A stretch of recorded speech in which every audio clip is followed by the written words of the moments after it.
Ja, ich freue mich sehr, dass ich Ihnen Johanna Sinisalo vorstellen darf, eine der namhaftesten Schriftstellerinnen in Finnland. Auch eine höchst originelle Schriftstellerin, wie Sie merken werden, also sicherlich singulär, nicht nur in Finnland, vielleicht auch etwas größeren Rahmen. Sie ist mittlerweile Verfasserin von 8 Romanen, von vielen Erzählungen. Sie hat fürs Radio geschrieben, sie hat Comic-Skripts gemacht, sie hat eine Fernsehserie geschrieben in mehreren Staffeln. Das Buch, über das wir heute reden, Iron Sky, Renate und die Mond-Nazis. I have this idea that there would be Nazis on the moon. And I said, oh, what that's a brilliant idea! This is the thing we are going to do.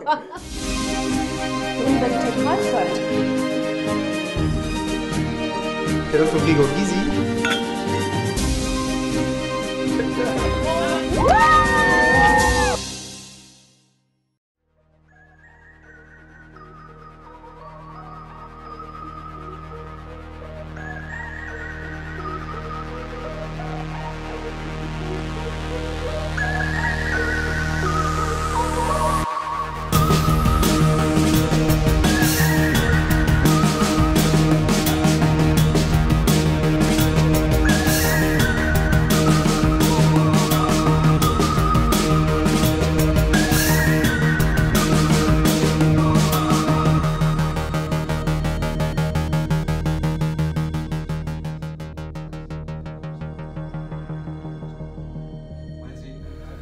Ein Buch, das davon erzählt, dass nach dem Krieg 1945 die übrig gebliebenen Nazis auf den Mond entkommen sind und sich dort eine Festung gebaut haben und dort auch weiter überdauert haben. Ja, und das Buch erzählt dann davon, wie sie einen Abstecher auf die Erde machen. So today we're here with Johanna Sinisalo. I hope I pronounced that right. Close enough. She's author of the book Iron Sky, or in German Renate und die Mond-Nazis. Which some of our viewers might know from the movies. So my first question is, which are the major differences between the book and the film? Because many of our viewers might only know the film. Well, if the film was an iceberg, it would be the tip of the iceberg. Okay. And this book is like the part which is underwater, which is, you know, like 10 times bigger. Okay. I had so much material when I was writing the script for the movie, so there was lots and lots of leftovers from research, from earlier versions of the scripts and so on and so on.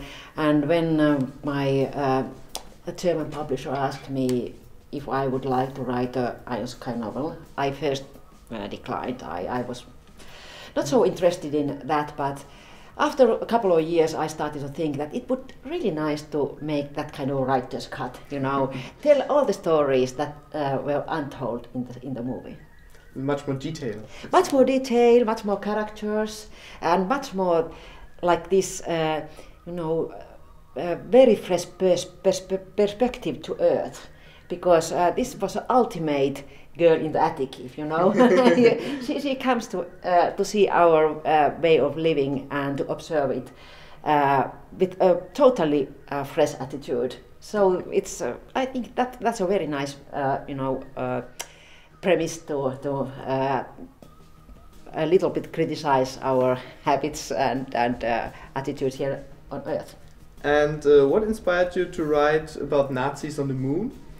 Well, actually, it wasn't my idea, but I was helping some young guys to create a science fiction comedy concept, and I wanted it to be very crazy and very strange, and also that kind of story that you could have some kind of, you know, little intelligent message also included. And then one day, one of these guys came to me and said, well, I have got this idea, but I think it's so silly that I just don't dare to tell it to you.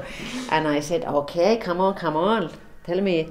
And he said, like sheepishly, I have this idea that there would be Nazis on the moon. And I said, oh, what that's a brilliant idea! This is the thing we are going to do.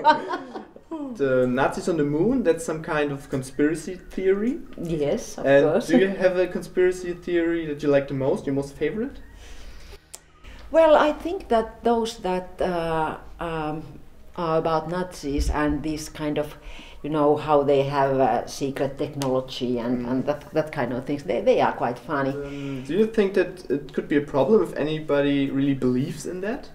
Well, if they can spread them and make other people believe them, then they can be very dangerous. I think this all anti-Semitism in the time of Holocaust was one big conspiracy theory, and I wouldn't like to see this kind of thing happen again. Obviously. What do you think about the way you show Nazis, for example, in this book? Like, it's a fair balance between being dangerous and a bit fun. Do you think that's the right way to do it, or would you, for example, say that other authors should make it different? Well, we are now talking about comedy, so, so obviously they have to be a little bit funny. But of course I want to show how dangerous can that kind of society be where there's only one truth. And the truth is quite that kind of truth that doesn't leave any space for other truths. But in fact I also have tried to make Renate a little bit sympathetic. Although she is at first a very, very convinced Nazi, but she has never known anything else. She has never had an opportunity to question this kind of indoctrination she has experienced all her life. So I have some kind of understanding for her. What's the most enjoyable part when writing a book? Is it more like the idea in the beginning or the last finishing sentence? Or? Well, I think when the idea is still in that kind of liquid state, when anything can happen, I think that's most enjoyable to think, am I going to take the story this way or that way? That's very nice. And of course, background research is sometimes very enjoyable, because when you get to know something you have not known before, something very abstract like what would be like to live on the moon, the research gives you all the time little seeds for stories. So it's not only that I'm checking the facts, but I'm also getting new material about these facts and research. All right. And I read that you have established some kind of your own genre called Finnish Weird. What's that? Can you tell us something about that? Well, I and a couple of my colleagues from Finland, we were really bored and a little bit annoyed because we were labeled like science fiction writers or fantasy writers or horror writers, when we ourselves did not consider ourselves to be like pigeonholed in some very specific genre, because we are mixing them and putting a good deal of realism into the mixture and so on. So we just decided to call our works Finnish Weird. And for example, my agent and the Finnish people who are promoting Finnish literature to other countries have really embraced the term. They say that it's very,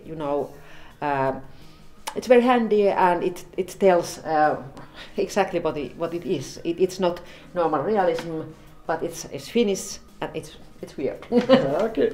So, and my last question is: do you have any advice for young people like us that are maybe like watching this now?